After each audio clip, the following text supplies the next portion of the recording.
When I tell people that I'm a full-time traveller and all the different countries that I've been to, the most common question I get asked is, where is your favourite place and where is your least favourite place? Now, I sometimes struggle with where my favourite place is because I've been to quite a few places and I have a lot of really fond, positive memories. But picking a least favourite place is so easy. There is one place which is a winner by a million miles, and that is Cairo, Egypt's capital. Why do I dislike Cairo so much? On a purely practical basis, as a place of inhabitants, I think Cairo is unsustainable. I genuinely do not know how it exists. I thought, I just spent 2 months in Israel and Jordan and Palestine, so I thought culture shock, not going to be a huge thing, but I was just not ready at all for what was about to hit me.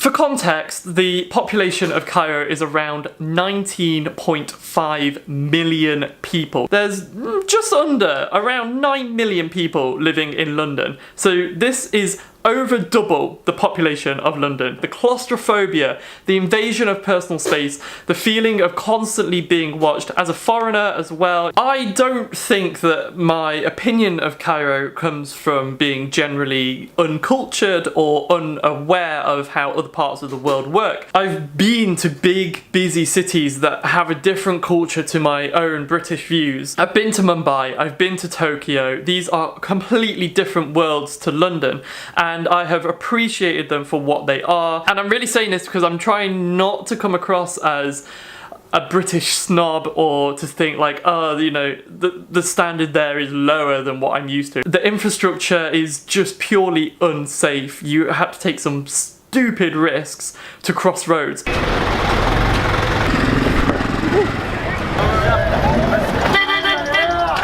People talking, car horns, everything going off, everything moving constantly, all the time, everywhere. There was just no break.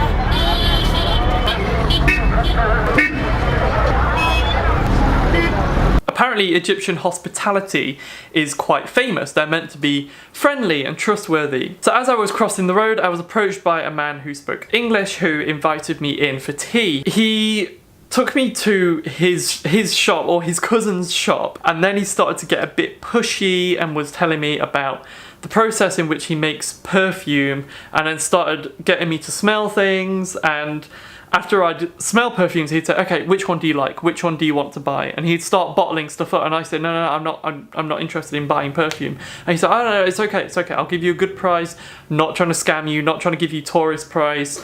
He'd package things up for me, wrap them up, give them to me and say, look, I'll give you a good price for this. And I'm like, look, I'm not interested, I don't want any of this. Super pushy, super uncomfortable. Luckily, didn't spend anything. I met some people in my hostel and they were going on a day trip to a place called Garbage City. So I thought I would go to try and see a different area outside of central Cairo. My word, I was not ready for Garbage City.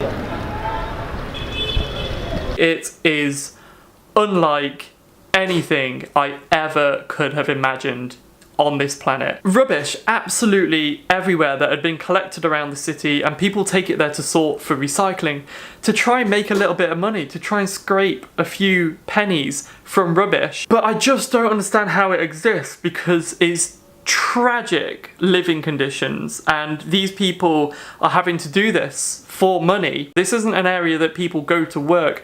This is a settlement. This is where people live. Families are being raised here, children are being raised here, old people are living here. And again, it's got all the problems of Cairo, the immense overpopulation, traffic everywhere, extremely dangerous driving, trucks piled so high with rubbish, and then on top of this, it's a landfill. Children playing in it, babies being raised in these conditions, and I just saw some awful stuff. I want to talk about the animals that I saw in this area and around Cairo in general, and I just want to warn you, some of the stuff I shot there is quite graphic. So just skip forward a minute or two if you don't want to see any of this footage. I saw people treating animals quite badly, people keeping chickens in really horrific conditions.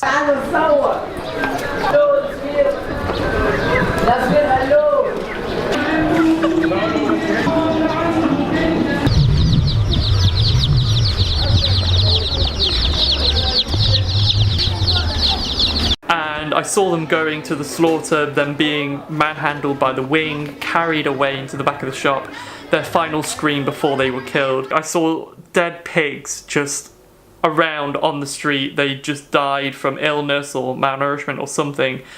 Corpses just laying there, children playing around it, dogs, just strays in terrible condition.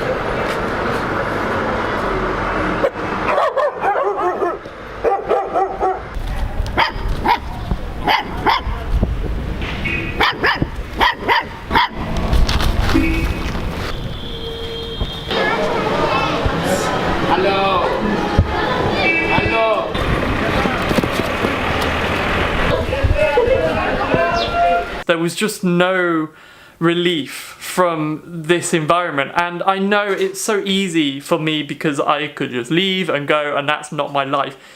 People are living there. This is their lives. This is their whole world. They have no choice. They can't leave. I'm just, in comparison to these guys, I'm just some rich kid, you know, and this was just some experience to me. This was a tiny, small snapshot in my lifeline. This for them, this is it. This is their whole life. And to look around and see that, to see people living their lives in these conditions and not having a choice, not being able to choose, it's hard to be amongst that. If I'm struggling, I was there for a week, what's that? That's nothing. But my opinion is just that of an outsider. Obviously, if you ask someone who lives there, they might have a different opinion. During my time in Cairo, I did take an excursion. We went out west into the desert and it was magical. It was amazing. It was a completely different side to Egypt. We've left Cairo.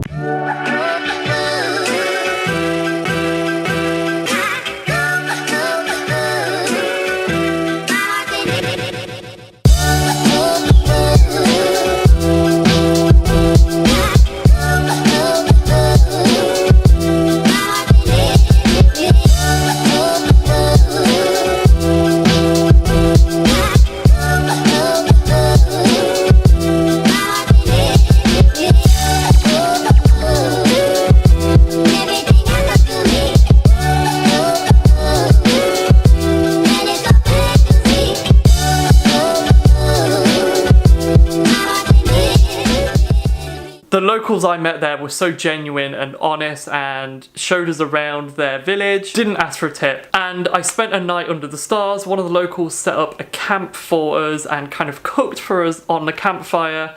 And that was just amazing. That will stay with me forever. This is our campsite for the night. The campsite is complete. There's the crew.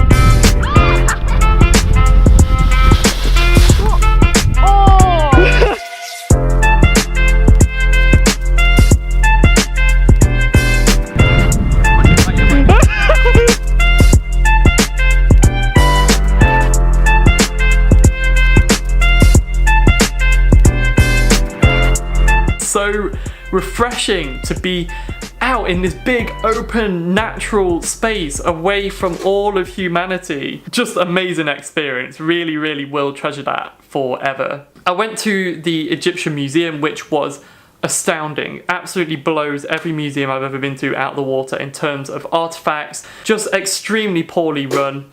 People climbing on artifacts, touching artifacts, sitting on them. These things are 2,000 plus years old, should be behind glass, should be regulated, should be looked after better. But the Egyptian Museum was one of the redemptions, and yeah, I just was not ready for the trip. I'm kind of disappointed in my experience of Cairo and how I handled it.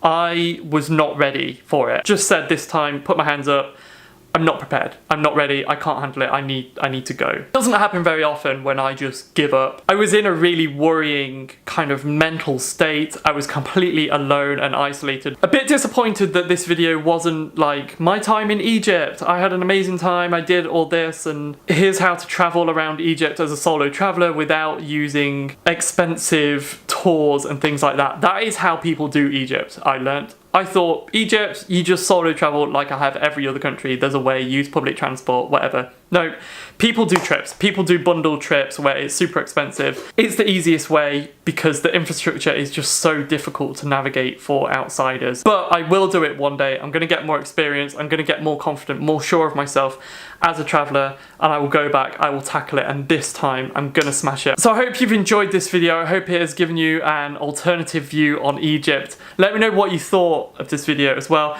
and about my views on Cairo as well. I'm willing to take criticism. I know that I am very naive and new to travelling, and if I came across as a bit privileged, fine, let me know.